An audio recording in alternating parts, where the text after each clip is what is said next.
I want to welcome you this morning. My name is Brian White, and I am so glad you're here this morning. I was feeling really good that this was going to be like the shortest message I think I've given for a long time, and the videos are short today, and then Brad Blue Light Special Pitt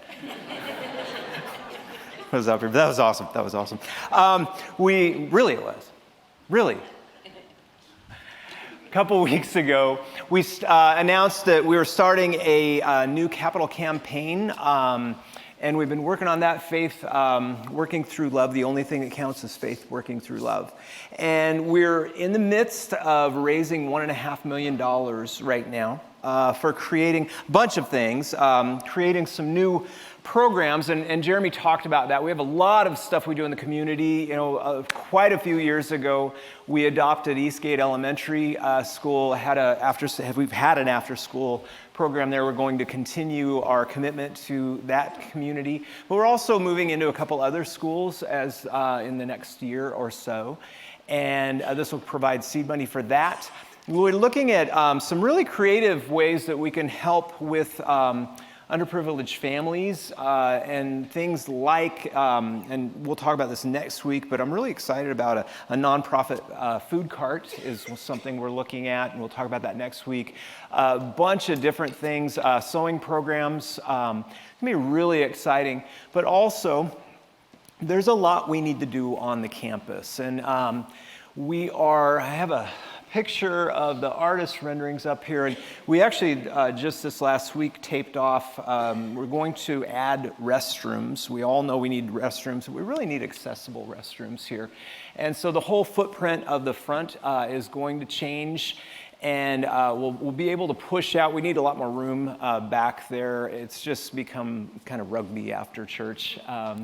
And some people want to stay and talk, some people want to get to lunch, and so then we have people just hanging out, standing in the pews out here, and we are going to create more space for community after and before worship, but also those restrooms, and really the accessibility has just become so critical.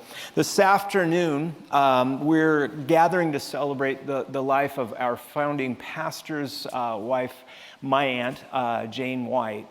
And this really hit me at Pastor Dale's celebration of life this last year. We had some people who were not able to come to be a part of that celebration because of our restrooms. They're not accessible. And so we're really working on that, not only here, but also throughout the campus. We were looking just Friday or Thursday, ways that we can make, like the inn over here. We have a huge gathering space, but the only accessible entry is actually outside in the elements, and you have to go outside if you want to come up with a walker or a wheelchair. And I'll tell you, in the rain, it's just a terrible thing. And one thing I've learned in the last several years, helping my dad particularly, is what looks like an easy grade is really difficult when you're trying to get up with a walker or pushing someone up with a wheelchair, and that's a hard grade over there for people. So we're looking at the entire campus, going to do quite a few other things, paint the entire campus. Another thing I'm really excited about, and we were looking at this again this last week, we love baptizing people in the waterfall. And it's an amazing thing, but really we can only do that about half of July and half of August, and even then it's incredibly cold. And it just like I said last week, we have these 12-year-olds with like 2% body fat, and they go down in that water, and there's just, you can see the pain, and I'm just worried CPS is going to come.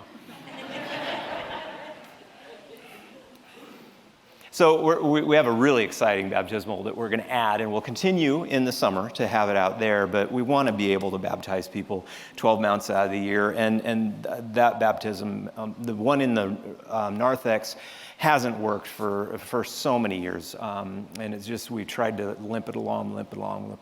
So it's exciting, and so as of today, we have raised $1,130,000.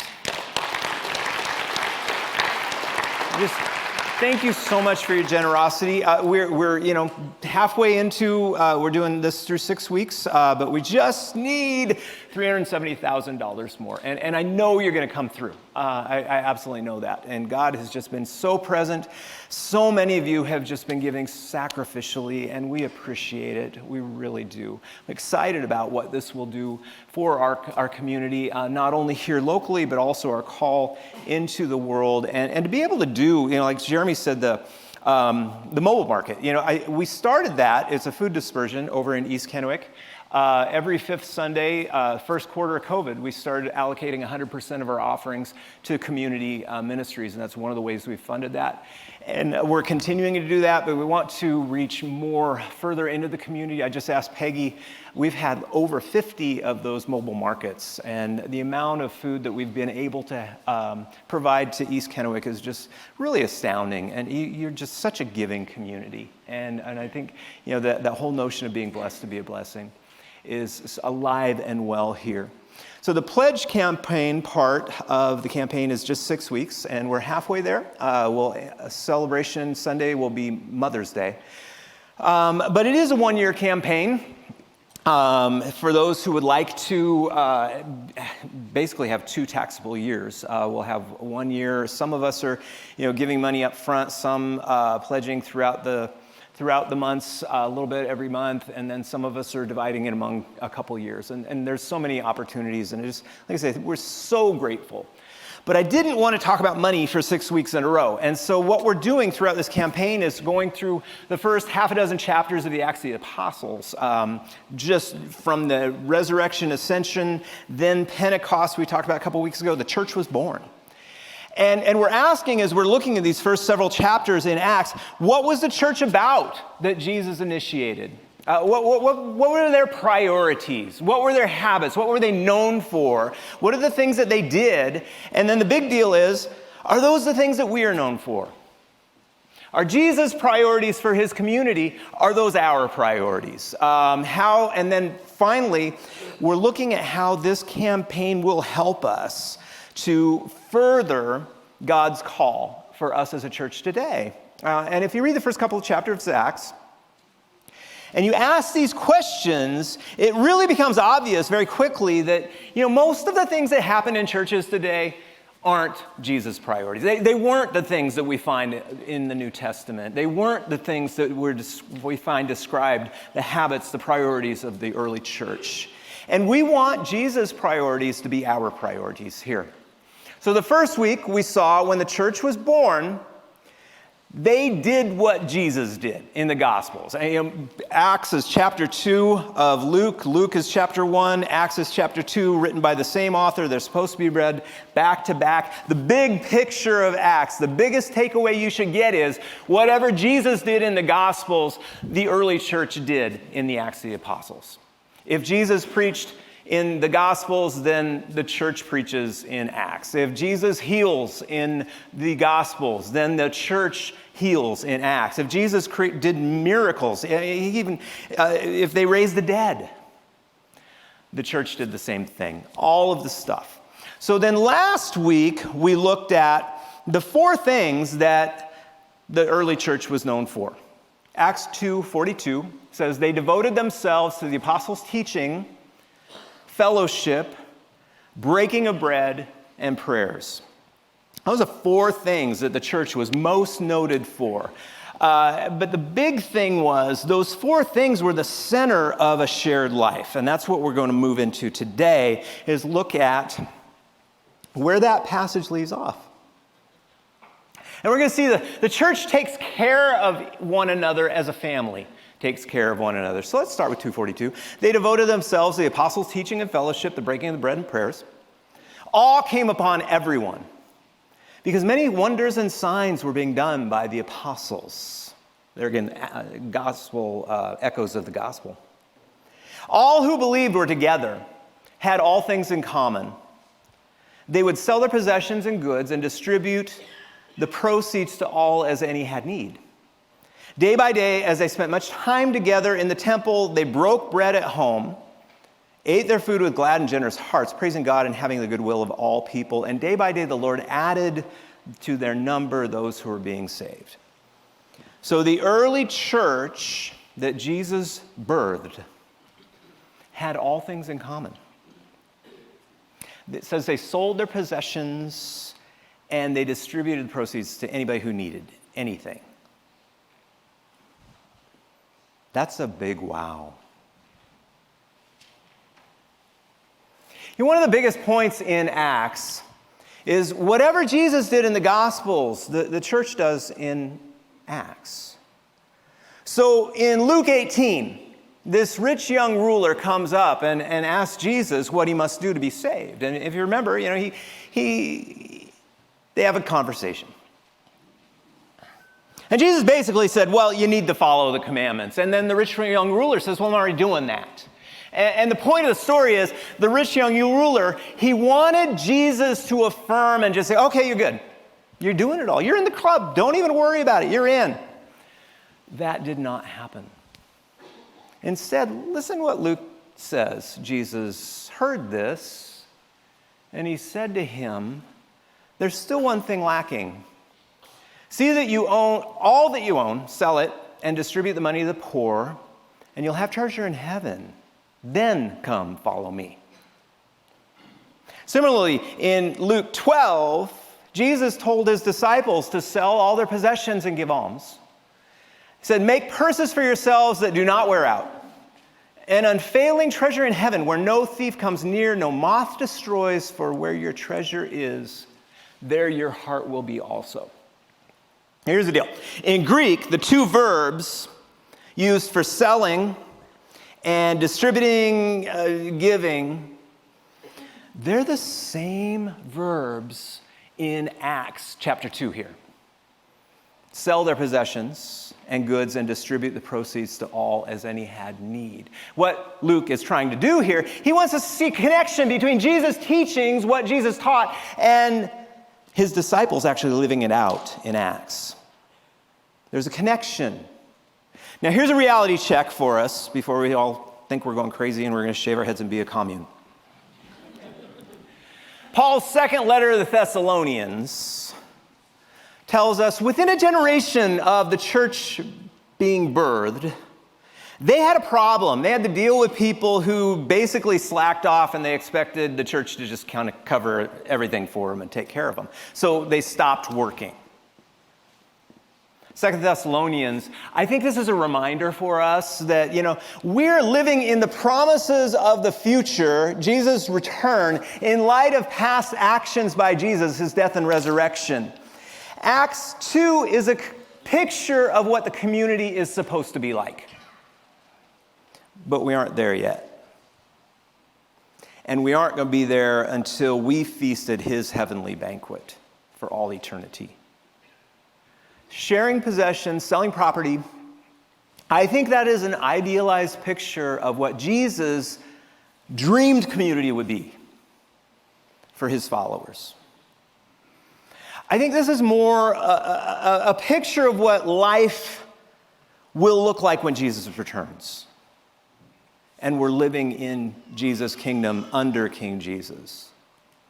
Luke has this word that he uses in Luke and Acts. It's apokatastasis, and it's basically a reclamation of all things. And what it means is we are awaiting a time of restoration of Jesus, or God's initial dream of creation. I mean, all the way back to Garden of Eden, where the created is dwelling among the Creator in perfect community. And then all of our needs will be met. But I do think we need to take seriously Jesus' words and the new church's actions in Acts. Because life in the Christian community is supposed to be a foretaste of what we will all experience for eternity one day. And I think we need to read this story and listen to Jesus' words, and we need to get on our knees, and we need to see this description of the church as a mirror. Are we using our resources collectively to help those who need help? If we're just hoarding money and living in huge houses filled with all kinds of bling and all kinds of toys, and we're not sharing our resources, especially when people around us need help, I think we have some repenting to do. But there's even more going on in Jesus' concern for the poor on one side and then challenging the rich, frankly, not to worship their money as their God. And this is a huge theme in Luke and Acts. If you read through the book, the theme continues all the way through Acts of the Apostles. The more you read this story, the more you're going to see the church continues to help people as you get into Acts, taking care of one another. That is like the DNA of the early church. Acts chapter 9, Tabitha. She's called a woman full of good works and charities. And what she does is she makes clothing for the needy. We're going to talk about sewing next week. Acts chapter 11. This is really actually interesting and it's fascinating because this never happened in this world. But the church in Antioch actually sent money for famine relief to the church in Judea 300 miles away. Now that, we do relief whenever there's something, an emergency or whatever, but they never did that back in that day, in that world, ever. It was just unheard of. And the point is, the world puts themselves first, always, just like it does today. But the church is supposed to be different than the world. Luke wants to contrast the disciples in the gospel with the church in the Acts of the Apostles. And the point we can't forget is these are the same people. I mean, this is, the first half of Acts, this is Peter, this is James, this is John. I mean, we know these guys. But they are so different than they were in the Gospels. In the Gospels, the disciples, they were quarrelsome, right? And they were completely self-centered. And each of them, they all want to be the greatest. And Jesus corrects them over and over and over and over and over again. But in Acts, it's the same people. But they are a unified community, living together as a family. They're setting aside their own selfish agendas. They're putting the needs of others ahead of their own needs. Even when it costs them something, is the point. So the main point of Acts chapter 2 is the church is supposed to be a family, one heart, one soul, a family who's taking care of each other regardless of the cost. The earliest Christians, they lived life together as a family. That's the dream of Hillspring. I really believe we're a unique church. I mean, we have the resources of a very large church, but we still have the feel of a smaller church. And it's a tension, and it's hard. But I don't ever lose that. It would be absolutely impossible if it was just me and, our other couple pastors to be able to be your spiritual providers. That's a small church, 50-member church. We can't do that. And frankly, we don't have to because that's not our DNA. We're a family who takes care of one another, all of us together in partnership. Our pastors, they're leaders in their respective areas, but in general, you guys are the real ministers. I mean, we go to the hospitals, all that, and the pastors, and we do pastoral care, and we do all the normal, weddings, funerals, we teach, we preach, all. But we have an army of Stephen ministers. I mean, they've gone through 50 hours of training, better than anything I ever got in seminary, to be care providers. And they partner them with a care receiver. And our Stephen ministers are amazing. So often, though, the real care happens in the trenches as people within our church are just sharing life together. And every week throughout the series, we're trying to highlight a different person or persons in our church who are helping us understand these patterns of the early church. And today, as we look at taking care of one another, I want to introduce you to two very special people, Terry Blankenship.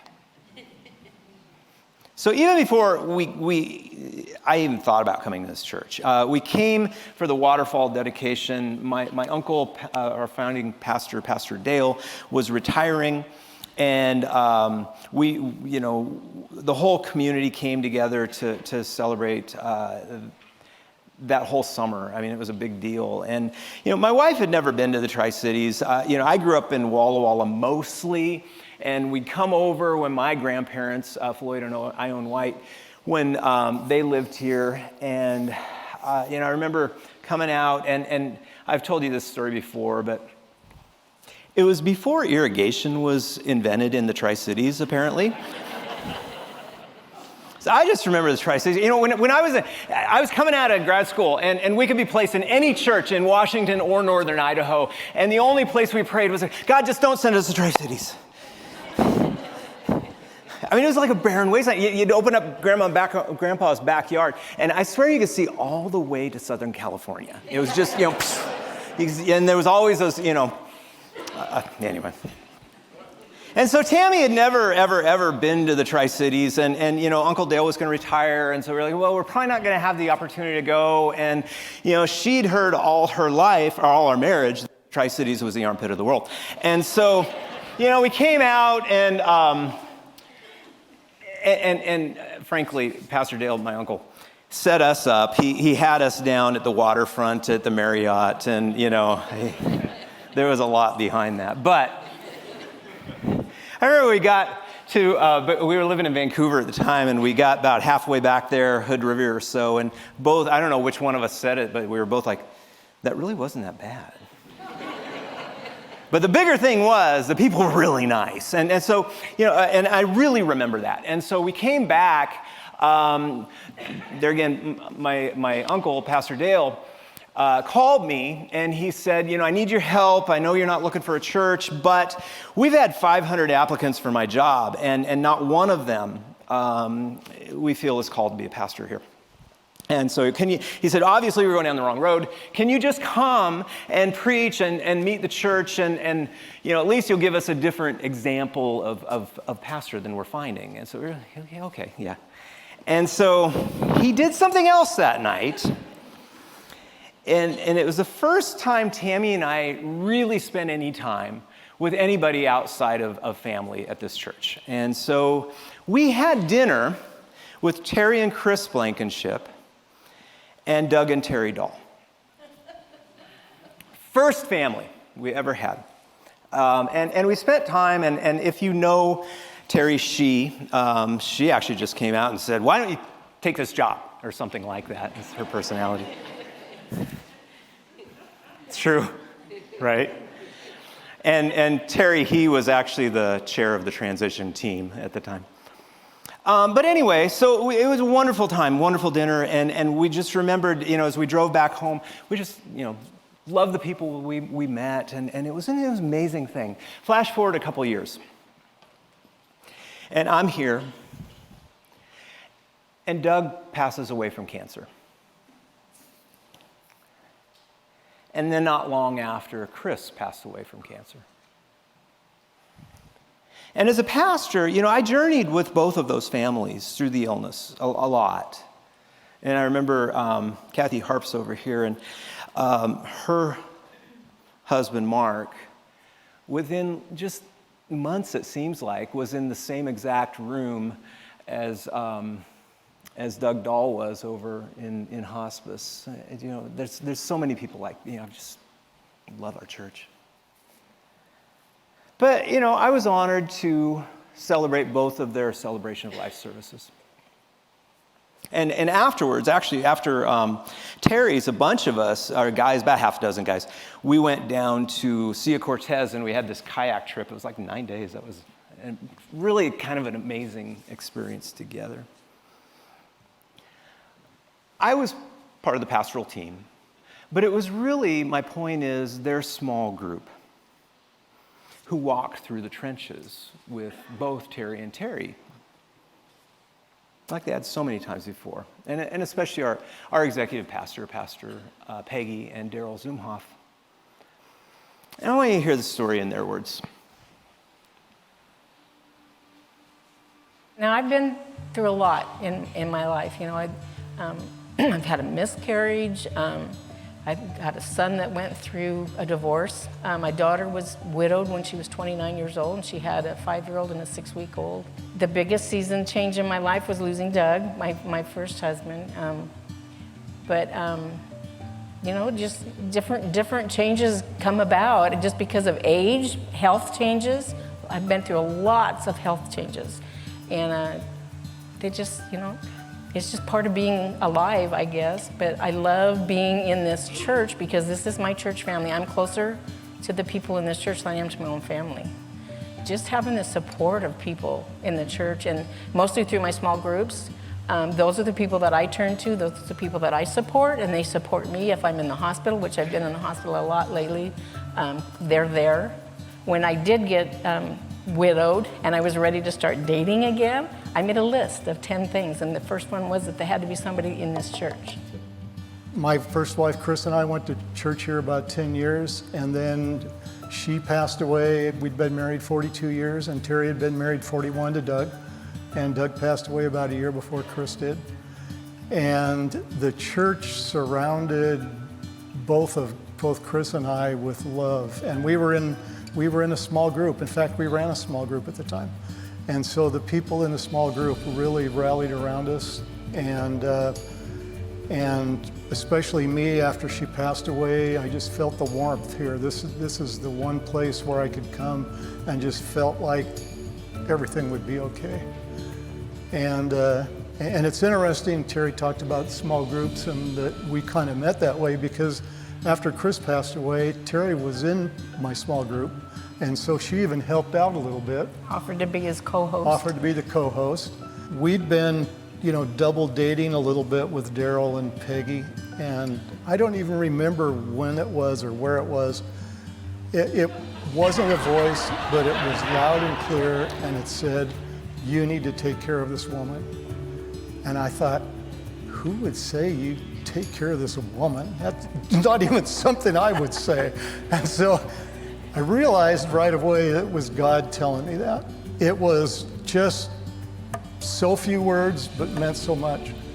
And I decided that's what I wanted to do.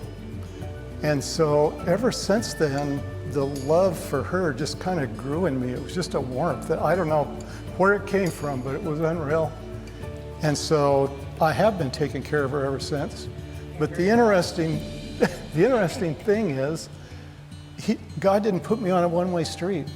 She's been taking care of me too.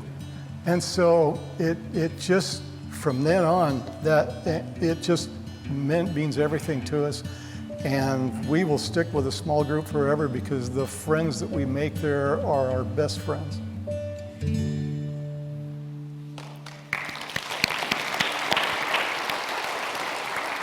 We're not done yet. So I think about just moments and the rhythm of life and caring and sharing in community when we come up. So, right here, we celebrated both Doug's life, Chris's life, and I was honored to marry them right here, in this sanctuary. But even after, since they were married, they shared life together with their small group. And I just think this is so profound. I'd like you to hear more about this. My small group, I know very intimately, and they know us very intimately. And at times, we had a small group that had 24 people in it, which is way too big. But, and so the population of who attended those changed over the years. But Peggy and Daryl and me were always the core ones in this. All those different groups that we went to, they were always there. And Peggy and Daryl have always been there for me, always. I just couldn't have asked for a better friend. We have, 8 families in our small group, and some of them are fairly new. Some of us have been together for a long time, but you don't go very long without having some kind of an issue come up in your family somewhere if you have children and grandchildren. And it's amazing how close you become and how much you care about those people and how much you pray about their children, their grandchildren, and what they're going through. Being a part of a small group is just such a vital part of being in community. and especially for our church our size, like I said, we can't all experience together the same depth of relationships. We come together and we celebrate the moments and the larger celebrations. I was thinking as they were talking, I remember there was, and I hope it's okay, I should have asked Terry if I should say this, but yeah, I won't, yeah. But we have our prayer gatherings, and there are times that people come together. There's times when we need to have prayer, and so we usually we do them quarterly, and we'll have a couple pastors up here, and you come up and you pray with somebody, and then we ask the people. Usually it's the leaders of the church are here to come, and we'll have a group prayer around them. And it was right after Terry was, you have to give the pronoun. But it was right after, he'd lost Chris and he was starting, his heart was really moving to Terry. And I remember coming up for prayer and, praying for him and then walking back and sitting about where Daryl and Peggy are right now. And then the funny thing was, Carl Cadwell walked by, and he saw them holding hands after that, and you'd think he would have thrown out his neck. It was like, ah! But it's sharing life, in these deep, rich experiences, and then gathering together. This is what the church should be until there, again, we come together for eternity, and I think then we're as close with one another on the grand scale as we can be with just a few people this side of eternity. This church is a family. And we've talked about this before. Our call is out in the world, but this is our home. And so, like so many of us, we live in a home, we go to work away from our home, but we come back, and this is where we come back for encouragement. It's the place that we come back for rejuvenation. And sometimes it's the place we come to pray with someone, to cry with someone, but also to celebrate what we are doing as we experience God and be a part of God's kingdom work out in the community. But we need to take care of our home right now. And like I said, I've learned in the last couple of years a lot about accessibility issues. And with my dad and my mom, we've had a hard, obviously, we lost Pastor Dale or Aunt Jane celebrating her life. My mother-in-law died within about an hour of Aunt Jane dying this year. And we've had a lot of journey with her leading up to that. And helping Dad with just wheelchair. Every Sunday I go back and I help him, move his car and stuff. He comes up here because he can't make that grade over there. We need to do a lot of work if we really want to be a welcoming community. So I said, let's go back to the architectural plans, please. I caught them off guard. It's okay. You can look at them back there. But okay, thank you, Trevor. Thank you. So we need to obviously have more room in the lobby. It's just not at all usable for us. But really, those restrooms, they've always been an issue. But creating accessible restrooms in the men's and women's, we're adding restrooms. We're also adding a family restroom. That's been something that we've heard loud and clear is a priority. But we want to be able to take care of one another. And so, I really want you to pray about helping us in the midst of this time, because what we're really trying to do is help one another. And, some of us, we may go on and move for retirement elsewhere, but for those of us who are going to stay, chances are we're going to be needing those restrooms pretty quick ourselves. I want to share a couple last words from Terry. But this is our spiritual home where you come to get renewed every week. And if we don't take care of it, nobody will. Because we are the ones that God gave the charter to take care of this because we're here. And so we need to do that. So as a church family, we need to do that. And when a family comes together, they join each other and they all pitch in. And so this church family needs to take care of our church home. we have a great opportunity to do this together. Ask you to join me with praying. Lord, we thank you for this day, for community. We thank you that we do not walk alone, that as the body of Christ, you've given us a call to continue your work in this world, reaching out, but also helping one another. We celebrate that gift. In your Son's name we pray. Amen.